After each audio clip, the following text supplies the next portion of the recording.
لو مش معاكي تعملي كرتونه لشهر رمضان، يلا فاضل له اسبوع او 10 ايام ومش هتلاقيه.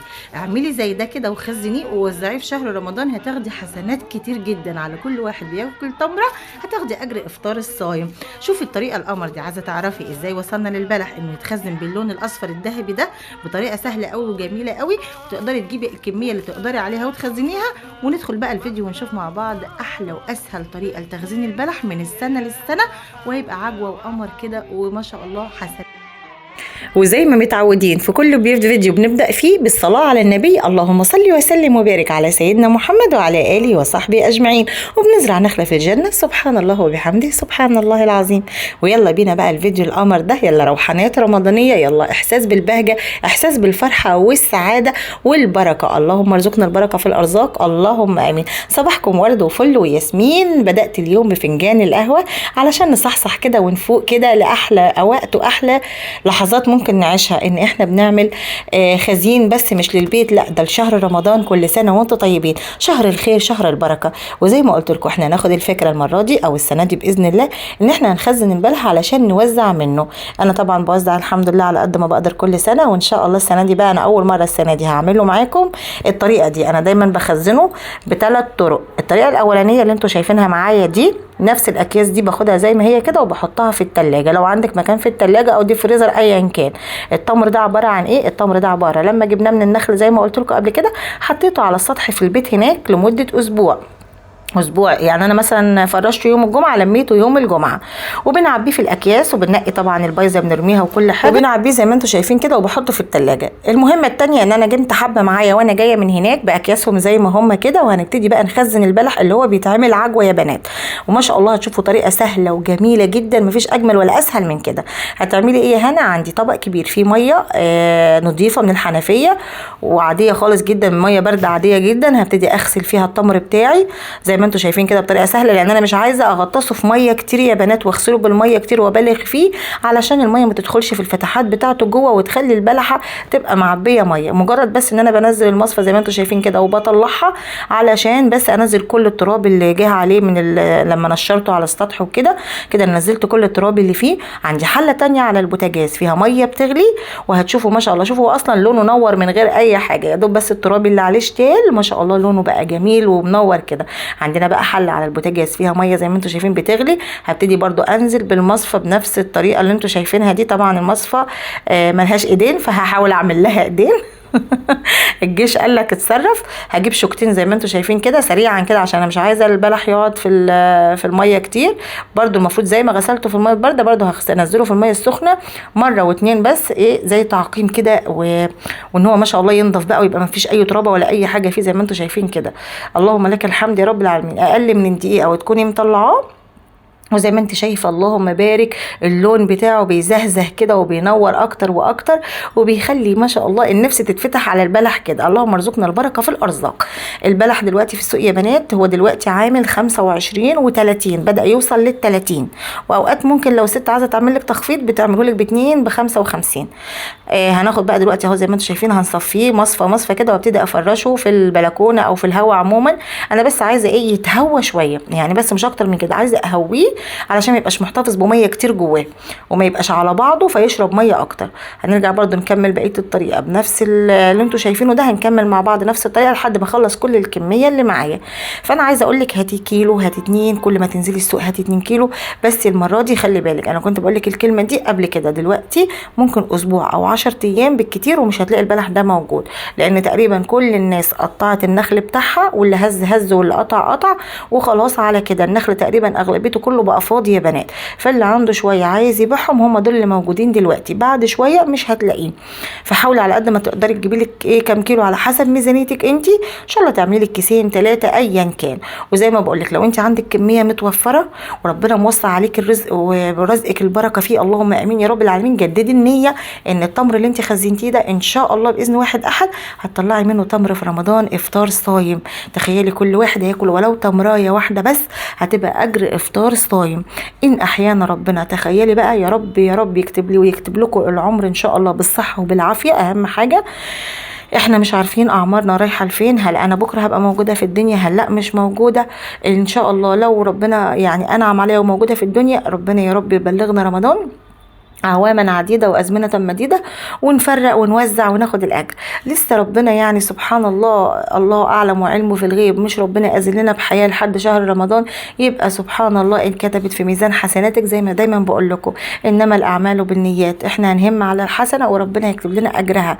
والله صدقوني يا بنات، هتلاقي سبحان الله أجرك كده في ميزان حسناتك تفرحي بيه. ليه ما نجددش النية يا بنات؟ ليه ما دام إحنا عايشين يوم واحد ما نجددش نية لسنين جاية، وناخد أجر السنين الجايه لو ربنا ما اداناش في عمرنا، او ما اداناش عمر علشان نقدر نعمل، او ما اداناش صحه علشان نقدر نعمل. بلاش عمر يا بنات، حتى لو ربنا ما اداناش الصحه ان احنا نقدر نعمل.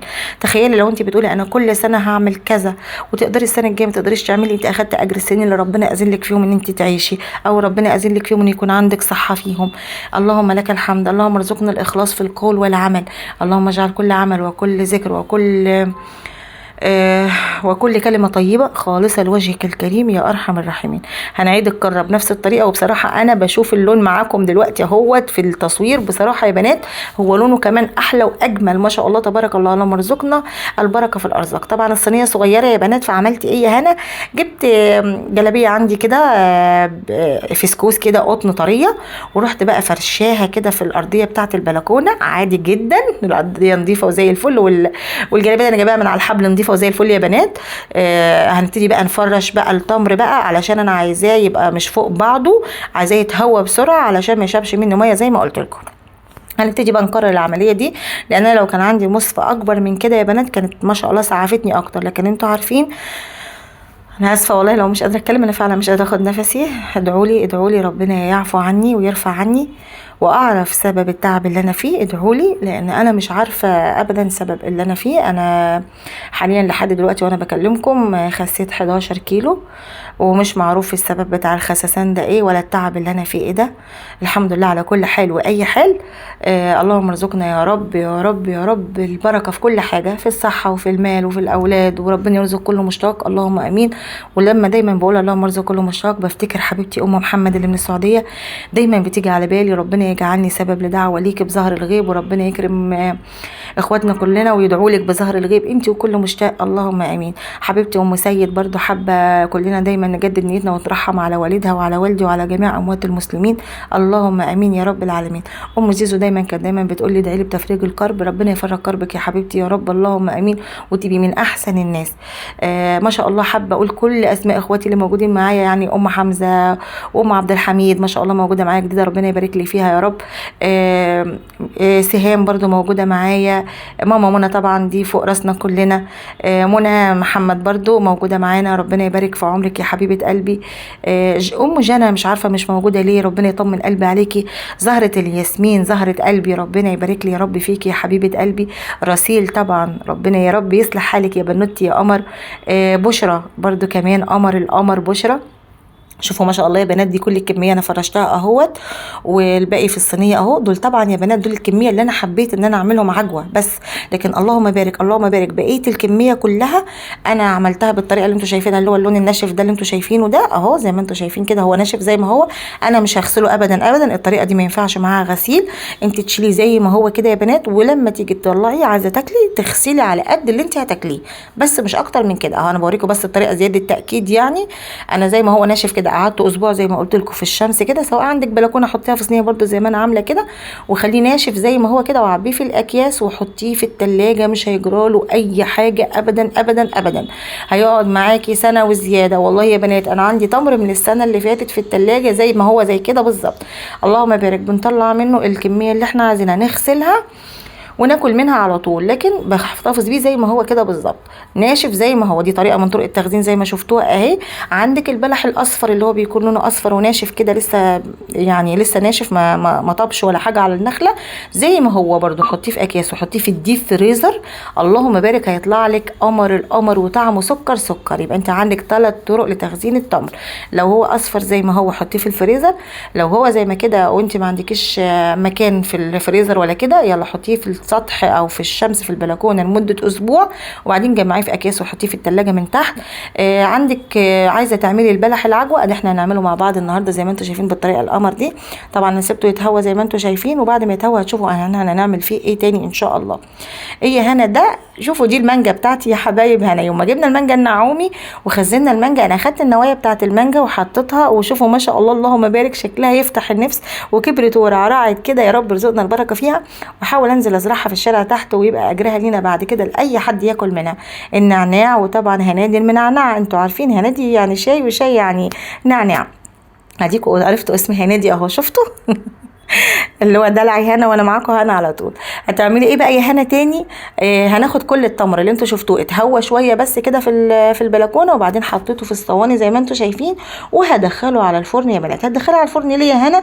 عايزاه بس ياخد الايه، الطراوه بتاعه النار، يعني ايه، مش عايزاه يتحمص ولا اي حاجه، انا عايزاه ياخد الصهد بتاع النار كده، وتلاقيه دفي كده، فلما تيجي تكبسيه يكبس معاكي ويبقى طري كده وسهل ان انت تكبسيه كويس قوي. هنحطه في الفرن بتاع 10 دقايق بس يسخن كده، وهنبتدي بقى نجيب الاكياس بتاعتنا نظيفه الحلوه بتاعه التلاجة اللي هي بتاعه اللبن، على حسب الحجم اللي انت عايزه تعمليه.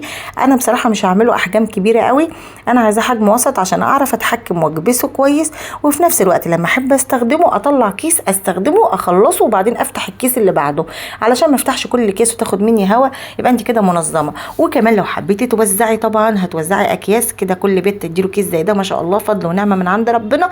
على قد ما تقدري طلعي كيس، طلعي 2، اللي تقدري عليه كله خير وكله بركه. صدقيني اللي تطلعيه هو اللي هيفضل موجود. انت ممكن كيس واحد بس يكفيكي ما شاء الله، هو وكيس كمان معاه من الناشف ده، شهر رمضان وسبحان الله. واللي تطلعيه لكذا اسره يا بنات اللهم بارك هيكون اجره كبير وفي ميزان حسناتك. هتروحي بقى ان شاء الله يوم العرض عليه تفرحي وتقولي يا ريت وزعت اكتر، يا ريت طلعت اكتر. يعني كل بلحه باجر افطار صايم. تخيلي لك ان تعدي بقى العدد. اقفي كده في الشارع، خلي ولادك يقفوا في الشارع ساعه الفطار ويوزعوا تمر كده على اللي مارين كده بازاز ميه صغيره او بازاز عصير صغيره. يعني والله يا بنات اجر اجر اجر كبير. وزي ما متعودين طول ما بيتك فيه تمر، طول ما انت مطمنه وخير خير في بيتك، لان رسولنا الكريم هو قدوتنا صلى الله عليه وسلم. قال لنا ايه؟ قال لنا بيت لا تمر فيه جياع اهله. فحاولي تحافظي على وجود التمر في البيت، لانه ما شاء الله اولا غني جدا جدا جدا بالحديد. اي انيميا، اي حاجه عند اولادك انيميا او نقص حديد، التمر بيعالج الموضوع ده قوي قوي يا بنات. طبعا كميه من السكريات في الشتاء الولاد ممكن يكونوا محتاجين لها، هتديهم طاقه، بيمد الجسم بالطاقه، هو كله فيتامينات. عايزه تعملي هاله نورانيه الصبح اول ما تصحي حوالين جسمك كده، لا يمكن يمسك لا شيطان، لا ربنا يعافينا جن، ولا اي سحر ولا اي حسد ولا اي حاجه. كل يوم الصبح يلا خدي 7 تمرات بتعمل هاله نورانيه حوالين جسمك، تحفظك من اي حاجه مش كويسه. يعني فضل ونعمه من عند ربنا، بيتك في خير، بيتك مستور الحمد لله. اللهم لك الحمد. جايه الشتاء بقى والدفى، عايزه تعملي قرصتين بالتمر ما شاء الله هتبقى موجوده وشغاله. عايزه تعملي شويه قراقيش برده وتحطي فيهم العجوه برده شغاله. يعني ما شاء الله. عايزه تعملي برده طبق كده في حته سمنه بلدي، ربنا يا رب يوسع ارزاقنا، وتعملي له شويه تمر تفصصيهم وتحطيهم وتعملي لهم سندوتشات عجوه للولاد بالليل قبل ما يناموا، هتشبعهم وتديهم كده احساس كده بالشبع يعني، ويناموا وهم مطمنين وشبعانين. الحمد لله على كل حال. كل حاجه بالرضا بتكون جميله، كل حاجه بالايه هو الرضا ملوش وصف غير كلمه الرضا. الصراحه مش له وصف غير كلمه الرضا. الرضا لمن يرضى. ارضي بكل حاجه هتلاقي كل حاجه جميله في ايديكي. اللهم لك الحمد.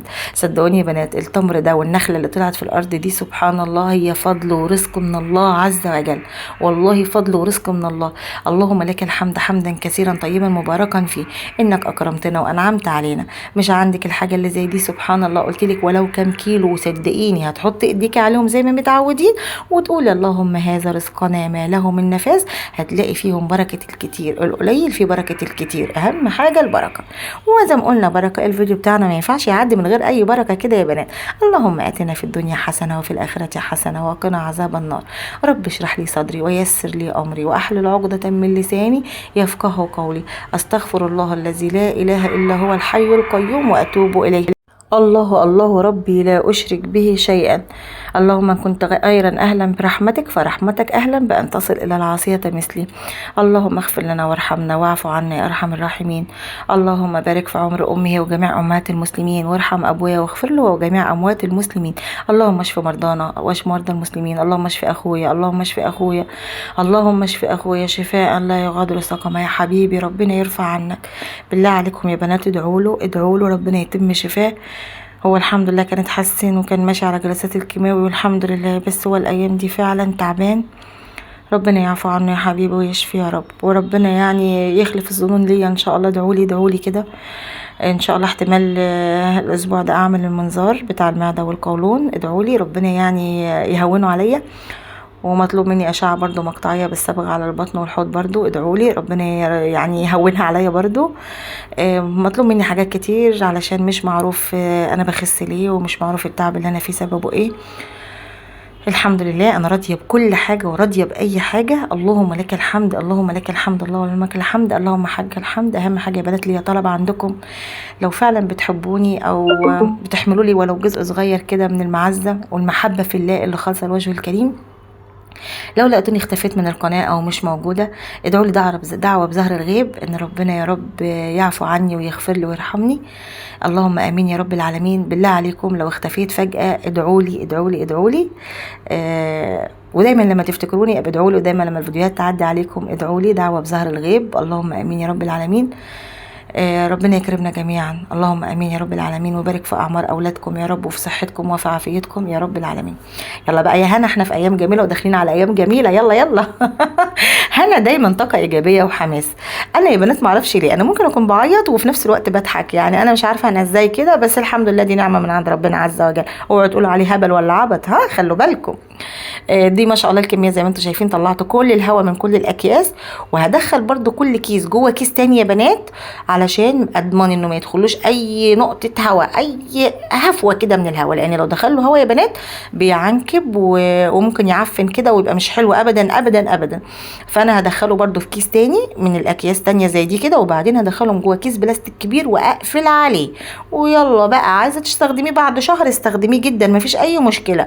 لكن بصراحه احنا كلنا طبعا ان شاء الله ناويين بقى ايه يعني ناخد منه جزء، والباقي طبعا ان شاء الله الاساسي لشهر رمضان باذن الله.